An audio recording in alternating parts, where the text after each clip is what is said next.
ہم اگر قرآن کی روشنی میں دیکھیں کہ اللہ کس چیز سے بچنے کا حکم دیتا ہے، ظاہر سی بات ہے ایسے کھانے پینے سے بھی بچنے کا حکم دیا جس سے صحت خراب ہوتی ہو، چوری ڈکیتی سے بچیں اس کے لیے بھی اوراد و وظائف عطا کیے گئے، حفاظت کے انتظام کا حکم دیا گیا، وہ اپنی جگہ پر ہے۔ لیکن سب سے زیادہ اپنے آپ کو، اپنے گھر والوں کو کس چیز سے بچانے کا قرآن نے حکم دیا؟ اگر اس چیز کی طرف میں آپ کی توجہ کو مبذول کراؤں تو پوری دنیا کے 99% مسلمان نہ خود اس چیز سے بچنے کی کوشش کر رہے ہیں، نہ اپنی اولاد کو بچانے کی کوشش کر رہے ہیں۔ اب وہ چیز کون سی ہے؟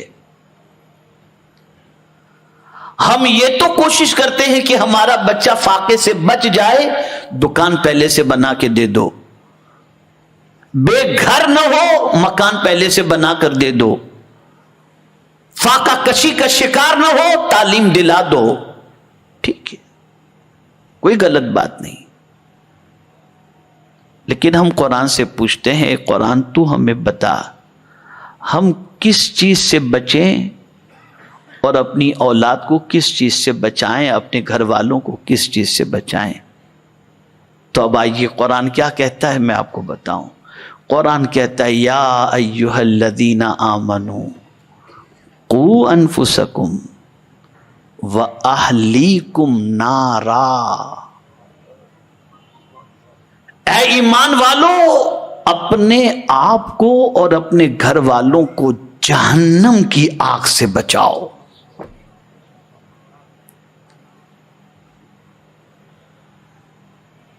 تم یہاں کی گرمی سے بچانے کے لیے اپنے بچے کے روم میں ایئر کنڈیشن کا انتظام اور پنکھے کا انتظام کرتے ہو، کبھی جہنم کی گرمی سے خود کو اور خود کے گھر والوں کو بچانے کے لیے کوئی کوشش کی ہو تو مجھے ذرا بتا دو آپ۔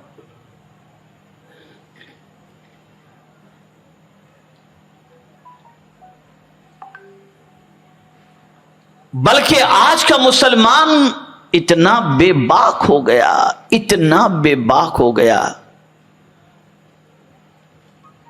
کہ آج کا مسلمان جہنم میں لے جانے والے کام کر کے کہے لگاتا نظر آتا ہے۔ آپ سوچیں گے جہنم میں لے جانے والے کام کر کے کہے لگانا، تو میں سمجھا دوں تاکہ آپ سمجھ بھی سکیں۔ سب سے پہلے میں آپ کو جہنم کا ہلکا عذاب بتا دوں، بڑا عذاب نہیں، جو سب سے ہلکے میں ہلکا، کم میں کم جو جہنم کا عذاب ہوگا وہ کون سا ہے، وہ میں آپ کو بتا دوں۔ آقا کریم صلی اللہ علیہ وسلم ارشاد فرماتے ہیں کہ جو جہنم میں سب سے ہلکا عذاب دیا جائے گا وہ یہ ہوگا کہ جہنم کی جوتیاں، آگ کی جوتیاں بندے کو پہنا دی جائیں گی، اور اس آگ کی جوتیوں کی وجہ سے اس کا دماغ کھول رہا ہوگا، اور وہ بندہ سمجھے گا کہ سب سے بڑا عذاب مجھے دیا جا رہا ہے۔ یہ جہنم کا سب سے ہلکا عذاب۔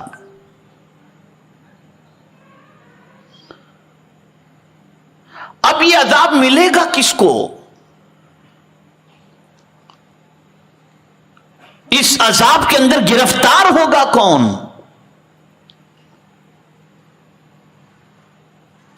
اس آگ کے اندر جلایا کون جائے گا؟ اور یہ آگ کن چیزوں سے بھڑکائی جائے گی؟ تو قرآن نے کہا وقودها الناس والحجارہ، انسان اور پتھر، اس سے یہ آگ بھڑکائی جائے گی، یہ اس کا ایندھن ہوگا۔ تو جہنم کا ایندھن انسان اور پتھر ہے۔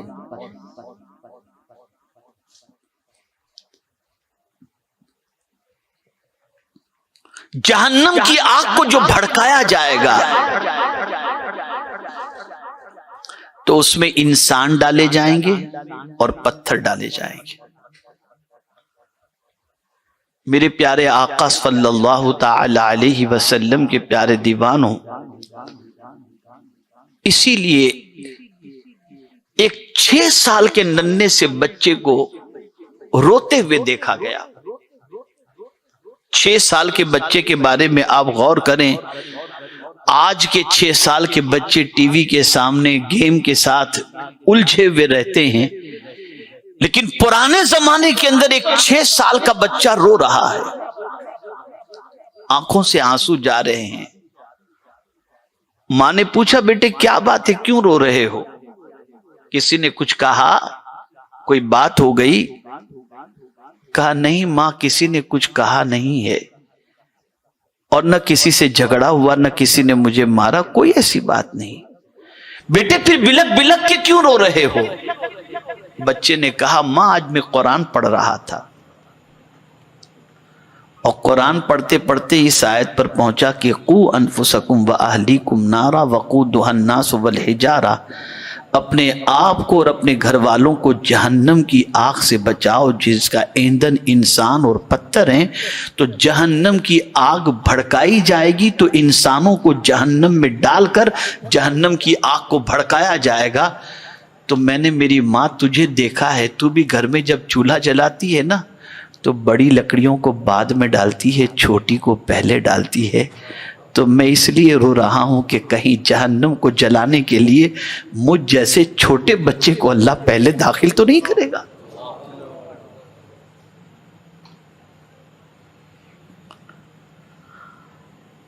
ایک ننھا سا بچہ جس کے دامن پر گناہ کا دھبا بھی نہیں لگا،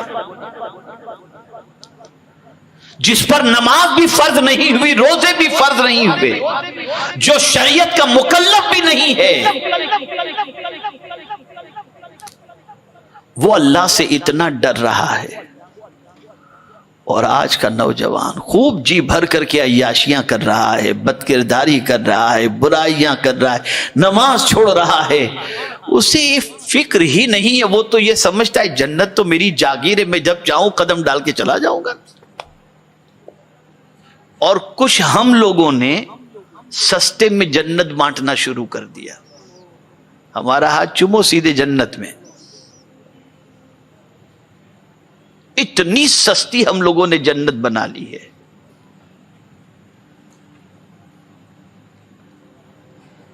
ہمارے دل سے جہنم کا ڈر نکل گیا، ہمارے دل سے جہنم کا خوف نکل گیا۔ ہم اس آگ میں جلنے کے تصور سے غافل ہو گئے جس آگ کے اندر اللہ جن بندوں کو جلائے گا ان بندوں کے حوالے سے قرآن نے مینشن کیا ہے، وضاحت کی ہے۔